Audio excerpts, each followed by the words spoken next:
Undercover and underwater city. Let's go. The unknown secrets of the solar system, but just right here on Earth. You've got this lake with thousands of boaters on the surface, totally oblivious to the hidden secrets lurking just hundreds of feet below them. And this lake in particular, I've got a feeling, has some really juicy secrets. And that's because on a cool March morning in 1848, a guy named William Sidney and his two buddies were hunting along the American River. But instead of bagging a deer, they discovered something a heck of a lot shinier, bringing back the largest pile of gold since the start of the California gold rush only a few weeks earlier. When word spread about their discovery, nearly 7,000 people moved into the valley, hoping to strike it rich. And indeed, this did create California's first millionaire, Samuel Brannan. But rather than mining any gold himself, he just sold pickaxes to everyone looking for gold. Now all this hype created a bustling town with 7 saloons, a post office, even dance halls. But when the gold was mostly gone after decades of mining and deadly floods kept sweeping through this valley out to Sacramento, a dam was built right here to stop all those floods, creating a new lake, sealing away this ghostly time capsule somewhere under all this water. And since I love nothing more than a good Scooby-Doo mystery and cutting-edge tech, I headed out to the lake to see what submerged secrets we could reveal. As luck would have it, a few days before my planned trip, I saw this clip of a $250,000 wakeboard boat sinking just offshore. What? So I decided that would be as good a spot as any to kick things off and calibrate our underwater scanning sensors. So after making our way to the approximate location, we dropped in our scanning torpedo. Let's get this hog in the water. Like a granite stick. Okay, we're in. Let's go. And nothing happened. I'm not seeing transmit on. But there's nothing a group of engineers love more than a problem that needs to be fixed. You might check those connections. The antennas are hooked up to the box, right? What about this one? And so after another 30 minutes of intense troubleshooting, what's the connection that's missing? We should have everything. We just turned the dumb thing off and on again. Oh wait, now I'm getting response. And then, of course, got our first hit. We got a signal. Since we already knew the boat's approximate location, after just a few minutes of scanning, guys, we hit jackpot. We got something here. You got something? Might be the boat. You think it could be that ski boat? Could be. See the big shadow? No. Oh, baby. This could be the boat. We might have found her. This is Todd, by the way, and he not only has a doctorate in geohydrology, but this is his scanning torpedo. And the trick to how it works is sort of like when you're on a cliff and you yell and then wait to hear your echo. If it takes a short time to hear your echo bounce back, you know the other side of the canyon is close. And if it takes a long time, you know it's far. Well, the torpedo is just traveling through the water, yelling echo a bunch of times every second. But since it has really sensitive ears, it can time exactly how long it takes to hear the echo back. And from that, it can generate a map of everything that's below the water, even in pitch black darkness. This, by the way, is also how our Crunch Labs Hack Pack Balance bot named Bobo, which you can build yourself, by the way, knows when it's too close to a wall. This proximity sensor is the part ultrasonically yelling and listening for the echo. How deep is the water here? 63 feet, that's gotta be it. So you're saying there's a chance? There's a chance. It might be the boat. It might be the boat. I feel like such an adventure. So now that we located the sunken boat, I wanted to see it for myself. That's good enough for me. Let's hit the sub. And the coolest way possible to do that is in your own personal submarine. But not just any personal submarine, because this is the exact sub a few years back in the Bahamas where I first discovered my love of sharks. Heck no. My only hope was this time, there'd be fewer sharks. Let's go. Come on down. No sharks in this lake, right? Not that I know of. Go find a boat. Oxygen is flowing. Hatch switch. All right, here we go. It's hot as hell. Sorry for it being so hot. You thought it was hot outside? Enjoy. Mine's still on. Who's Charlie? Oh no. It's on. Topside, my hatch is secure. My life support systems are on and running, and I am ready to dive. Copy that, clear to dive. Let's go see what the heck's down there. So you're the co-pilot. If you see something you don't like, tell me. If it looks weird, I need to know. Oh shit. See the vertical line on that thing? Just keep your eyes focused right on it if you could. Okay. I'm straight ahead. There's a line. You got it? Yeah, see it? There you go. All right. Do you want me looking down to see if I see the boat? And sure enough, just as the sonar torpedo predicted, I see it. you see it? We found a ski boat. Oh, no. What? No. We're gonna crash on it, man. Boom. That just snuck up on us. Holy cow. That's a sunken ship. Topside, we're at the boat. And a quick check of the registration number confirmed this was the exact boat that sank a few days earlier. That is an expensive boat. No and these way. were the exact oranges that sank a few days earlier. So this thing's just chilling right on the bottom of the lake. Oh, a little fishy. We're swimming with the fish and the boat. Yeah. It's one of those super ski boats or something. Yeah, crazy. You wonder how it sunk. This is like the Lake Titanic. Oh, there's a Red Bull. I just felt something. Did we hit the That was ground? me. Yeah, we're Bottom down? You can actually see the bottom. Oh, yeah. But I'm thrusting down to hold us. We're just chilling on the bottom of the lake bed now, right next to this sunken boat. And as you can see, after being underwater only a few days, the boat was absolutely covered in silt. And that's the main reason this lake is so good at keeping her secrets. The low visibility means things are really hard to find. For example, on January 1st, 1965, 2 planes collided above the lake, killing 4 people. And while one plane R.I.P. somehow limped its way to an emergency landing in a nearby airport, the other plane and its passengers plummeted into the lake, never to be seen again. Well, we've already found one sunken boat. No way. Now we just gotta find the lost city. Topside, Nomad requesting permission to come up. Nomad, you're clear to surface. Copy, clear to surface. Here we go, Mark. I see the surface. So cool. This is what uses our air, is every time we go up once and twice. How much air do we have to breathe? Breathing time's easy. Buoyancy time, we don't have a lot of. We technically have 4 ascents and descents. Really? Now this was news to me, but it turns out you actually have to calibrate a sub differently for freshwater versus saltwater, because saltwater is more dense, making the sub naturally more buoyant. But in freshwater, it has to utilize more air to make you float to get you back to the surface. And that means fewer up and down dives before you're out of air. Unfortunately for us, that means we've only got a few dives left on our mission to find an underwater city. As troubling as this revelation was, the good news, We found a boat. It's like a modern day ship hunter. is we now know we can find stuff with the torpedo sub combination. So we put the scanner back in the water to find our sunken city. I'm the king of the lake.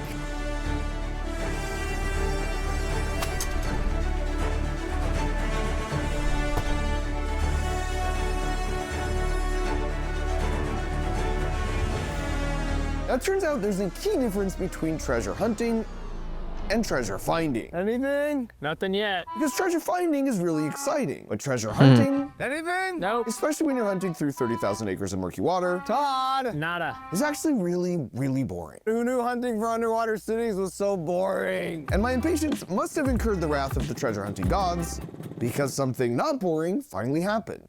Where did you get your bad luck jujus, man? Why? What happened? We have a dead motor. Are you kidding me? No, not. You think it's a battery? No, it's like locked in gear, which means I can't start it. Oh, there you go. All right, let's see what happens. Oh shit. All right, let's hook up a tow line. It was time for reinforcements, because for the bad news, this boat was dead. But for the good news, the replacement boat was rocking a party deck and dual action water slides. Let's go!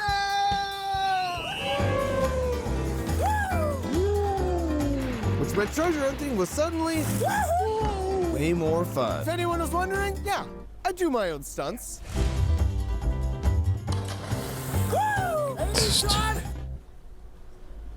Todd!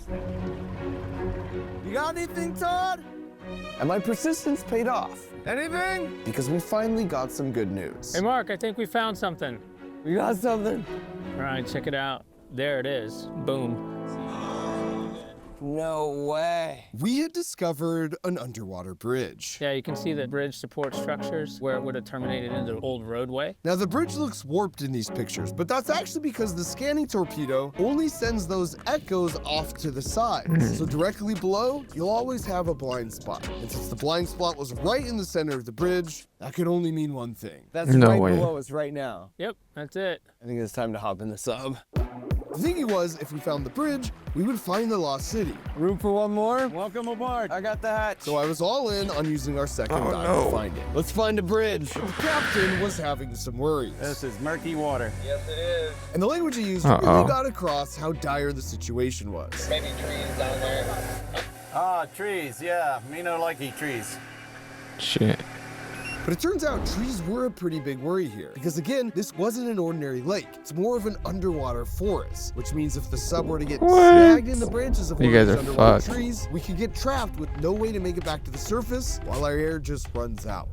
So with trees on the mind, we set off on our third to last stop. Whoa. And it it starts to get dark. Wish we were in clear water. The entry watch seemed easy, then I saw how murky things got as we descended down. Dang. But it was hard to stay nervous when the colors were changing so beautifully around me. Let's go. We're right on the edge of it, Mark. Get all lights on, man. We can't even see anything. Wow, this is so surreal. Looks like we're on a green screen. I need all eyes, but I'm looking straight down, straight down. look everywhere.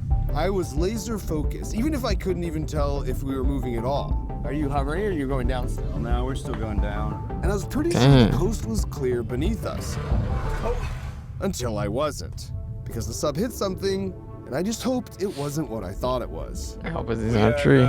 Contact. Roger, stand by. And I don't want to give too much away, but a recurring theme of this video is failure and overcoming failure. And that's a skill studies show that can be taught. Did you see that? And that's why I created Crunch Slabs, because toys that are too simple are boring, and toys that are too hard are frustrating. But some toys, like all the ones we build here at Crunch Labs, are the perfect balance of challenging and super fun. And the best part is they come every month right to your porch, and we build them together with an exclusive video where you get to learn the incredible real-world science that makes them work. So with the holidays coming up, if you want the perfect gift to give or receive, just go to crunchlabs.com or use the link in the video description where to say thank you. We're giving away 2 free boxes as a holiday special. Now back in the sub, we'd hit rock bottom. Like, what do? Go straight up? We appear to be on a bridge beam. Where? Oh, which was actually No way. the best case scenario. We're literally on an underwater bridge right now. What? Sunk and lost to the world. Cars can no longer drive on this bridge, but in the submarine, we're like cruising along. We're literally on a guardrail right now. Visibility is really low, so it's kind of precarious, but we're getting closer to the city. Now down in the sub, visibility was once again pretty low because of all the sediment in the water. But we were still able to perform some up-close scans of the structure, and when we combined that with the mesh from the scanning torpedo, we came up with a predicted bridge structure that looked something like this. And later on, Parents of children who play Roblox. If your child was sexually exploited, abused, or pressured to share after doing some further research, we discovered an actual picture of the bridge from when What? the lake waters receded from a bad drought a while back. And as you can see here, we were pretty much spot on.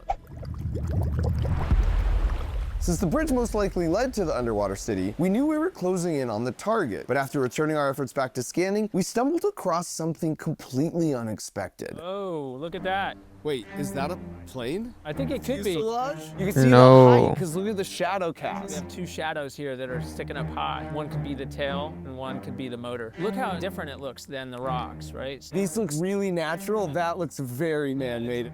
Looks to me like this is perhaps part of a wing. No way. Yeah, that's what it looks like. Now, what was really interesting about this discovery is if you recall from earlier, there was that plane that vanished in Never the lake 60 discovered. years ago with 4 people on board. And even though their family tried for years to find them, partially due to the extreme murkiness of the water, they were never to be seen again. So you're telling me we might have just accidentally discovered a wrecked plane on the bottom of this lake? Yes, What? Does that happen?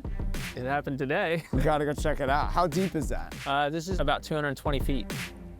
Wow. That depth would be That's our cool. deepest dive yet, and since we only had 2 dives left, we decided to continue on looking for the lost city, figuring that once we How's found that? it, if we had a dive to spare, we'd have ourselves a bonus airplane. And our persistence paid off, because not long after, we got these scans back from a location the historic records indicate the city would most likely be. So it was back in the sub to take our second to last dive straight into the city. Topside, you're going down. I feel like I want to put my seatbelt on. And at first, I was just excited to get my eyes on the city. Are your lights on? That's it. But soon enough, as we descended deeper and deeper, and the glass in front of me stayed just as empty, I started to get worried about whether or not I'd even find the city. Freaking terrible, isn't it? Yeah. We're running out of time, too. Shit. We were right where the town was supposed to be, but after searching as hard as we could, Fine, I'm done. This is worthless. We're coming out. We're finished down here. Copy that. Near the surface. we came up empty-handed. Now, what we were hoping to see would be something similar to this, based off first-hand descriptions of the town and some historical photos from the time, where you'd see one of the 4 saloons with the piano still inside, Too the bad. general store with the pickaxes from Daniel Brandon, California's first millionaire. But instead, what the scan revealed were just the foundations of the buildings that looked like this, because it turns out there was a massive fire that ripped through the entire town, destroying all of the buildings, which was a super critical missing piece of information that in hindsight would have saved me a lot of time and money. So while our hopes of finding a super cool town were officially dashed, we still had that plane scan giving us a glimmer of hope of not leaving the lake with just a bridge and a ski boat. The only challenge was it was at the deepest part of the lake, which made me pretty nervous knowing we only had enough air No. for one more dive. Topside, my safety briefing is complete. My life support systems are on and running, and I am ready to dive. Ready to dive. Hatch switch. All right, here we go. Let's go see what the heck's down there. And so with the dive underway, I was really hopeful we were about to close the book on a 60-year-old mystery, giving the families the closure they deserve. And while keeping a lookout for something cool, I saw something that definitely wasn't. Oh shit. It's okay that water is dripping down? Yeah, it's just water. Don't worry about it. It's just water, don't worry about that, he said. Put it over here. I kept my eyes open and hoped the captain was right, and that Shit. this was completely normal. We just need some pressure on that hatch. Get that dynamics. All right, I trust you, Captain. Water. More water dripping down, but that's supposed to happen, right? Yeah, sure. No. Deeper, it was clear something was very, very wrong. I'm not. There it is. This is the home stretch, but as long as we find the plane, the whole trip would be worth it.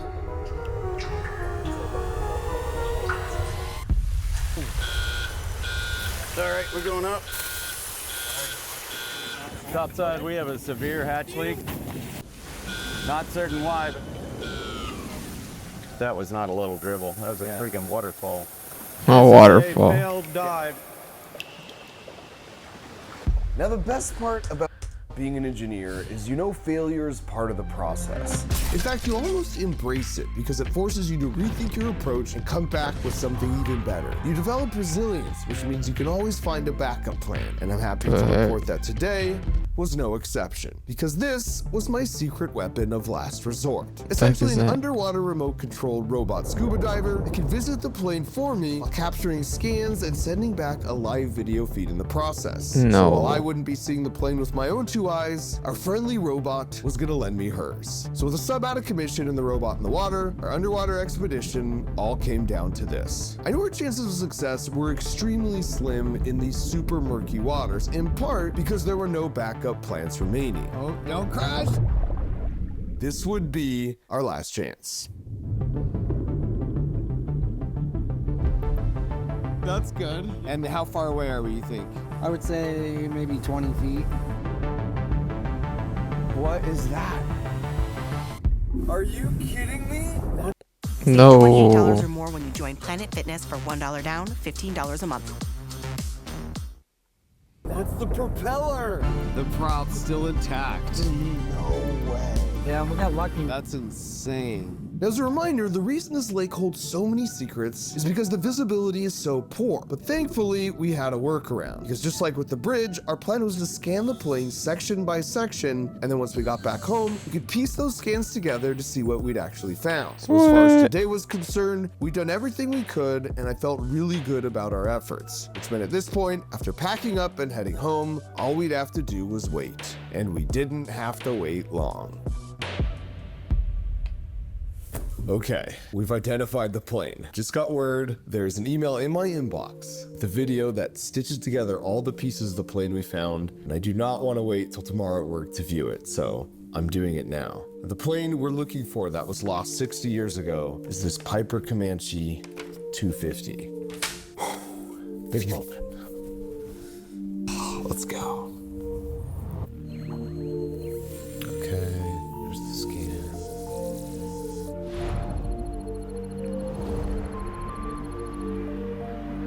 Dang it. It's a different plane. What? It doesn't look like this. It's close. What did we find then? And as it turns out, after doing some additional research, this is an LA-4 180, which matches perfectly with the reports of this exact model of water plane sinking here in 1986. And fortunately, in that case, everyone made it out safely before it went down. And honestly, this felt like a win to me, because after Bye, have a great time.